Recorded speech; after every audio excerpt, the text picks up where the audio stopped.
ሰላም ቢላል ፊት ኪችን ቤተሰቦች እንዴት ናቸው? ሰላም ናቸው? ሁሉ አማን ነው። ይኸው ሃይ ፕሮቲን ያለምንም ዱቄት የሚሰራ በዶሮ ደረት የሚሰራ ሃይ ፕሮቲን ይዤላችሁ መጥቻለሁ ማለት ነው።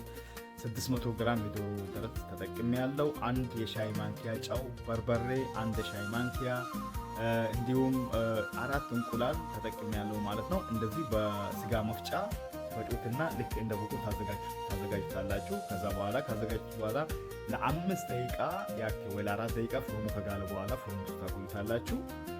5 ደቂቃ ቆይቶ ከወጣ በኋላ እንግዲህ ከቸፕ አይታችሁ አንብባችሁ መግዛት አለባችሁ። ከሱፐር ማርኬት ሲገዙ ወይም ደግሞ ቤታችሁ ላይ ካዘጋጃችሁ ቤት ላይ ከዛ በኋላ ከቸፕ ትቀቡታላችሁ። እስከዚያ ድረስ ሌሎች ግብአቶችን ታዘጋጃላችሁ ማለት ነው። ኦሊቭ ኦል፣ ቃሪያ ተጠቅሜ ያለው፣ ቺዝ ሞዘሬላ በጣም ሃይ ፕሮቲን ነው ያለው፣ 18 ግራም ፕሮቲን አለው። እንደገና ሰላሚ ነው 30 ግራም ፕሮቲን አለው። በአታክልት የሚሰራ ሰላሚ ነው 30 ግራም ፕሮቲን አለው ማለት ነው። አነስተኛ ካሉን 14 ግራም ካሎሪ ነው ያለው። ሰላሚ ይመስላል በጣም የሚጣፍጠው። በዛ ላይ በአታክልት የሚሰራ ሰላሚ ወደ 400 ግራም ተጠቅሜ ያለው ማለት ነው። በእያንዳንዱ 100 ግራም 30 ግራም ፕሮቲን አለው።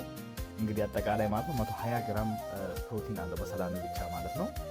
400 ግራም ሞዘሬላ ተጠቅሜ ያለው። ሞዘሬላ በ100 ግራም 18 ግራም ፕሮቲን አለው። እንግዲህ 4 የተጠቀሙት እሱ እና 4 እንቁላል ደግሞ 28 ግራም ፕሮቲን አለው። 4 እንቁላል ተጠቅሜ ያለው ማለት ነው።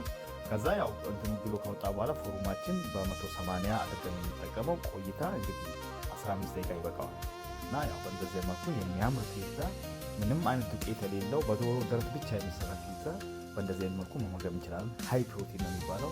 ይሄ ጠቅላላ እንግዲህ ያለው ወደ 380 እስከ 390 ግራም ፕሮቲን አለው ማለት ነው። እንግዲህ ካሎሪን ደግሞ 2040 እስከ 2050 ካሎሪን አለው ማለት ነው። በጣም